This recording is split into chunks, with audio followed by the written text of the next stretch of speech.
All right, let's dive into Adam Smith's Wealth of Nations. It's a book that's had a massive impact, and we're going to see if it stood the test of time. Oh, yeah. Smith's work is still surprisingly relevant. I mean, even with globalization and all the tech changes we've seen. So much has changed since he wrote it, but you're saying there's still a lot we can learn from him. Definitely. Like, take his idea of division of labor. Oh, yeah, the pin factory example, right? Exactly.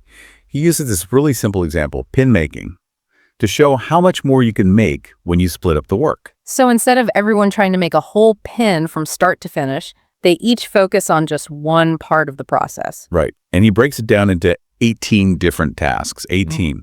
It's amazing how much more efficient it becomes. It's like if you try to do everything yourself, you're not going to be as good at any one thing as you would be if you're just specialized. That's the idea. Yeah. And it's not just pin making. Think about any complex product today. Cars, phones, everything is made with specialized labor. It's kind of mind-blowing. Like Smith figured this out way back then, and it's still how our whole economy works. It really is. Now, another big idea from Smith is how money evolved. He starts with bartering, which was a real pain. I can imagine trying to trade a cow for like a bag of salt. Right. Yeah. Who wants to lug a cow around to the store? So Smith shows how we went from using actual goods to precious metals, and then finally to coins. And the history of coins is fascinating. Like Smith points out that early Roman and English coins were literally based on weight. A pound of silver was a pound sterling. That connection to a physical commodity is really important, but it also makes you think about our system today with money that's not tied to anything tangible. It's all based on trust, which can feel a little shaky sometimes. Yeah. And this leads into another key concept from Smith, the idea of real versus nominal value. All right, break that down for me. It sounds kind of theoretical. Basically, nominal value is just the price tag in money, but real value, according to Smith, is all about the labor that went into making something. So the real value is about the effort and resources, not just the dollars and cents. Exactly. Smith believed labor is the ultimate measure of value because, unlike prices, the amount of work it takes to make something is pretty stable over time. Wow, that's a powerful idea. And he actually says, labor alone, therefore, never varying in its own value, is alone the ultimate and real standard by which the value of all commodities can at all times and places be estimated and compared. It's a powerful quote, and it makes you think about how we assign value today, especially in a globalized world where labor is often hidden. Now, one of the most famous ideas from the Wealth of Nations is the invisible hand. Ah, yes. It can sound a bit mysterious. Right. Like, is there actually some invisible force guiding the economy? Well, not literally. It's a metaphor. Smith's point is that when people act in their own self-interest within a free market, it can actually benefit society as a whole, even if they don't intend to. So it's like by pursuing their own goals, people unintentionally create a better outcome for everyone. Exactly. It's not that people are intentionally trying to do good. It's more like their individual choices within the right system end up having positive consequences. Can you give me an example? How does this invisible hand actually work? Sure. Think of a baker who just wants to make a profit. They bake good bread because that's how they make money. But by doing that, they're also providing food for the community, right? And they might hire people, which creates jobs, and they buy ingredients from local farmers, which helps the local economy, and so on. Right. It's like this ripple effect. And according to Smith, that's the magic of the invisible hand at work. But how does this invisible hand set prices? If everyone's just acting in their own self-interest, wouldn't it be chaos? That's where supply and demand come in. Smith understood that prices are constantly being shaped by how much of something is available and how much people want it. Oh, so if everyone suddenly wants sourdough bread, but there's not enough to go around, the price goes up. Right. And if everyone starts baking sourdough and there's too much, the price goes down. It's this constant balancing act. And Smith went even further. He talked about effectual demand. Yeah, it's not just about wanting something. It's about wanting it and being able to afford it. So it's this dance between what people desire, what they can pay for, and how much is out there. Exactly. And this dance is happening all the time, whether it's gasoline prices or the latest gadgets. So we've got this free market, the invisible hand, and supply and demand. But what makes it all run? The fuel for the economic engine. That's where the factors of production come in. Wages for labor, profit for capital, and rent for land. Those are the key ingredients, according to Smith. Yes, they're all connected. They influence each other in this constant push and pull. Like if wages go up, it can affect profits, which might then change how much businesses are willing to pay in rent. Exactly. It's all intertwined. And Smith dives into some really interesting details here. Like he talks about how employers sometimes collude to keep wages down. He also compares wages in London and Edinburgh to show how location can matter. It's amazing how these observations from centuries ago are still relevant today. So we've got this free market, people pursuing their own interests, the invisible hand guiding things, and these factors of production driving the whole system. But where does government fit into all of this? Isn't Smith a big believer in laissez-faire economics? Well, laissez-faire essentially means let it be. And yeah, Smith generally advocated for limited government intervention. He thought the market usually regulates itself better than any government policy could. But he wasn't completely against government intervention, was he? No, he did see some key roles for government. Like providing things like public infrastructure and education. Exactly. Those are areas where the market might not invest enough on its own. And he was also pretty critical of monopolies and trade barriers, right? Oh, absolutely. Yeah. He thought monopolies stifle competition, which hurts consumers. And trade barriers mess up the natural flow of goods and services. So he was a big advocate for free trade, letting goods and services move freely across borders. Yes. He believed that free trade was key to promoting wealth and prosperity for everyone involved. It's interesting how some of these debates are still going on today, like with tariffs and globalization. It shows how relevant Smith's ideas still are. Now, another interesting distinction Smith makes is between productive and unproductive labor. This is about how he defines value creation. Right. So Smith thought productive labor directly adds to a nation's wealth by creating tangible goods. Unproductive labor, while it might be necessary, doesn't create wealth in the same way. So someone working in a factory making products that can be sold, that's productive labor. Right. While someone working as, say, a domestic servant, they're providing a service, but it's not directly adding to the nation's wealth in the same way, according to Smith. It's interesting to think about how that definition of value might apply to our economy today. We have so many service-based jobs and digital products now. That's a great point. And it actually leads us to another important concept from Smith, the role of capital. Okay, let's unpack that. What exactly did Smith mean by capital, and why was it so important to his understanding of how economies grow? Well, for Smith, capital wasn't just money. It was like the engine for economic growth.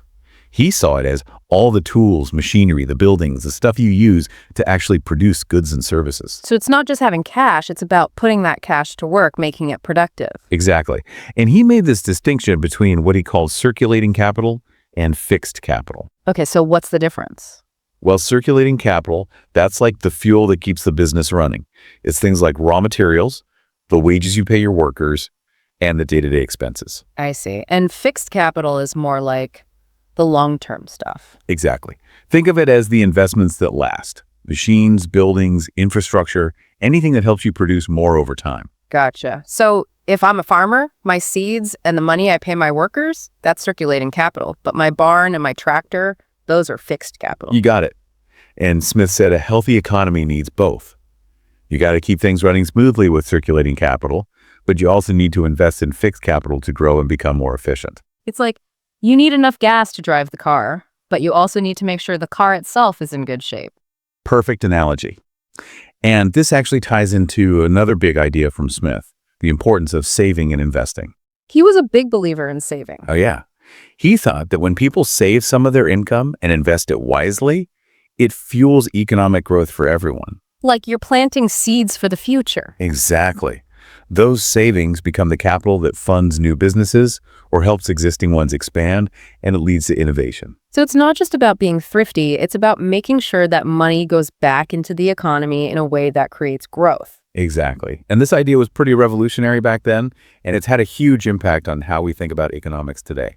It makes you think about how our own savings, if we invest them wisely, can actually contribute to making the whole economy stronger. It's true. Now, Smith also believed that a nation's wealth wasn't about how much gold it had stashed away. It was about its ability to produce goods and services. So real wealth is about creating and innovating and being productive. That's it. And he even laid out this idea of how economies naturally grow and become more prosperous. He called it, get this, the natural progress of opulence. The natural progress of opulence. Okay, so is he saying there's like a predetermined path to economic success? Sort of. Smith thought that if you just let people do their thing, driven by their own self-interest within a free market, that they'd naturally create a thriving, prosperous economy. He saw it happening in stages, starting with agriculture, then moving to manufacturing, and eventually you get a more diverse and complex economy. So it's like this organic process where people pursuing their own goals end up creating something much bigger. Right, but here's the thing. He also said this natural progress can get messed up by bad policies. Uh-oh. So you mean like too much government interference? Yep. Smith was really critical of policies that favored certain industries or gave monopolies to a few companies, or things that restricted trade or interfered with how goods and services naturally flowed. He said those interventions often backfire and end up hurting economic growth. So his view is basically just get out of the way and let the market work its magic. Pretty much. He thought the best way to promote growth was to create an environment where there's fair competition and individuals can chase their own goals, and that invisible hand can do its thing. It's a powerful idea, but it does seem kind of idealistic, doesn't it? Like the real world is a lot messier than that. Oh, absolutely. I mean, Smith's model was based on a very different world than ours. He couldn't have predicted multinational corporations or global supply chains or how fast technology can shake things up. So his ideas are a good starting point, but we have to be careful about applying them too literally to today's world. Exactly. It's not about following Smith's every word as gospel. It's about understanding the principles and applying them thoughtfully to our own time. Now, we can't really talk about the Wealth of Nations without addressing one of its more difficult aspects, Smith's views on slavery. Yeah, that's a tough one. It's important to remember that Smith lived in a very different time when slavery was unfortunately widely accepted. So how did he reconcile that with his other ideas about individual liberty? It's complicated. He did condemn slavery as morally wrong and bad for the economy. He said it stifled innovation and discouraged hard work. So he understood that it was a bad system, morally and economically. Yes, but, and this is the hard part, he also sometimes said that slavery might be a necessary evil in certain situations, especially in early stages of economic development. Oh, wow. That's really hard to square with his other beliefs. It is. It's a reminder that even brilliant people can be products of their time. We can learn from Smith's economic insights while also acknowledging that his views on certain social issues were flawed. So where does this leave us as modern readers of The Wealth of Nations?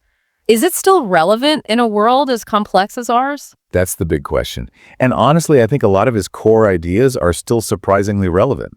The division of labor, the invisible hand, supply and demand, the importance of capital, these are still fundamental concepts in economics today. But we can't just apply them blindly, right? Right. Smith's model was based on small businesses and simpler markets. It's not always easy to see how those principles work in an economy dominated by huge corporations and global trade. So we need to be careful and thoughtful about how we interpret and apply Smith's ideas in our modern context. Absolutely. His work shouldn't be treated like a rule book. It's more like a starting point for discussion and debate. It makes us think critically about the systems we live in, the role of government, and how we can create a more just and prosperous society. Speaking of a just and prosperous society, Smith wasn't just obsessed with economic growth, was he? He also talked about the role of government in providing public goods, especially education. That's right. He really believed that an educated population was essential for a healthy economy and a well-functioning society. And he wasn't just talking about basic literacy. No, he saw education as a way to develop well-rounded citizens who could think critically, make good decisions, and contribute to their communities. It's interesting to think about how his ideas about education might apply today with all the changes brought about by technology and globalization. It's a fascinating question. Yeah. And it actually leads us to another important part of Smith's work. His exploration of the different types of labor and how they contribute to a nation's wealth. Didn't we already talk about that? The productive versus unproductive labor thing? We touched on it, but Smith actually went deeper than that. He recognized that there are different types of productive labor, each with its own unique role in the economy. So it's not just about making stuff. Right. He distinguished between, for instance, the labor of a farmer who produces food, the labor of a manufacturer who makes finished goods, and the labor of a merchant who helps with trade. So he saw value in all these different kinds of work, even if they weren't all directly making physical products. Exactly. And this is where his ideas become even more relevant to our economy today, where we have so many jobs and services and knowledge-based industries. It makes me wonder how we define work and value in the 21st century.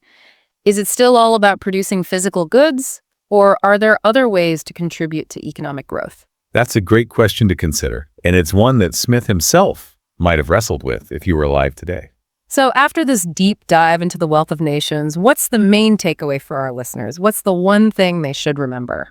I think the most important thing to remember is that Smith's work is to be more than just history.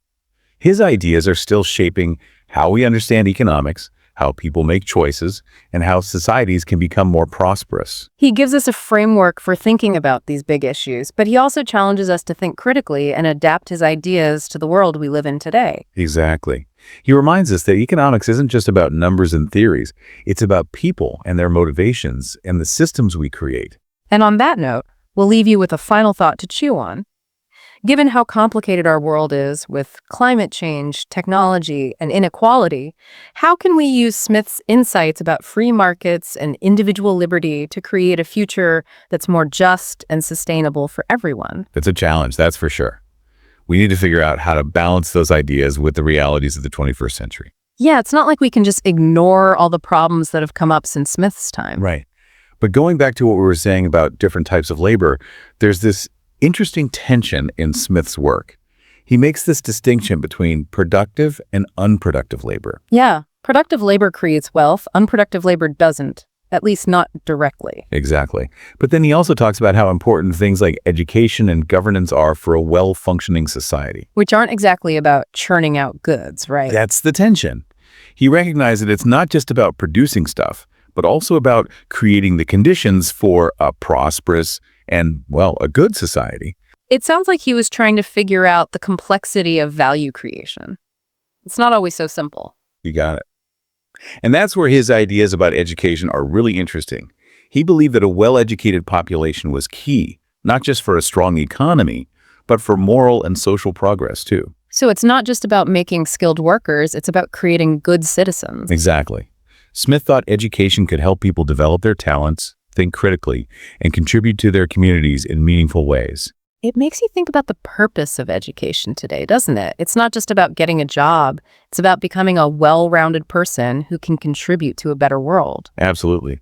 And it's fascinating how Smith saw a balance between public and private education. He thought that the poor should have access to basic education funded by the state. But he also saw a role for private education for those who could afford it. A mixed system, kind of like what we have today. Yeah, where public and private schools can kind of compete and push each other to improve. It's a concept that we're still debating today, figuring out how to create a system that's fair and high quality for everyone. It's amazing how relevant Smith's ideas still are.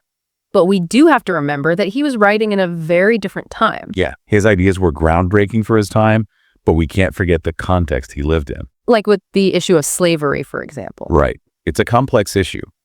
Smith was definitely against slavery on moral and economic grounds. He said it was wrong and that it hurt economic progress. So he understood that it was a terrible system. He did, but, and this is a difficult thing to reconcile, he also sometimes suggested that slavery might be a necessary evil under certain circumstances, like especially in early stages of economic development. It just doesn't seem to fit with his other ideas about liberty and human dignity. It doesn't. It's a reminder that we have to read Smith's work in its historical context. We can learn from his brilliant insights while also recognizing that his views on certain social issues were flawed and reflected the time he lived in. Yeah. It's a reminder that our understanding of the world is always evolving. What might have seemed acceptable back then, we definitely see differently now. Right. And that's what's so great about studying works like The Wealth of Nations. It's not just about memorizing facts. It's about having a conversation with the past, wrestling with complex ideas, and challenging our own assumptions. So as we finish up our deep dive, what's the key message for our listeners? How can they take Smith's ideas and apply them to the world today? I think the biggest takeaway is that Smith's ideas, even though they were written centuries ago, are still incredibly useful for understanding how economies work. His insights about things like supply and demand, competition, innovation, and the role of government are still relevant. But we have to be careful about applying them too literally, right? Right. Smith's world was simpler than ours. So we have to think critically and adapt his principles to the realities of our time. It's more about understanding the core ideas and using them to inform our own thinking. We shouldn't treat his book as a rule book. It's more like a guide. Exactly. Smith challenges us to question assumptions, analyze the systems around us, and think creatively about how to build a better future. And that's what this deep dive has been all about. exploring Smith's ideas, sparking curiosity, and hopefully encouraging our listeners to continue thinking about these big issues. It's been a fascinating journey, and it's clear that Smith's work still has a lot to teach us about economics, society, and even ourselves. And who knows, maybe by revisiting these classic ideas, we can find new solutions to the challenges of our time. Thanks for joining us on this deep dive.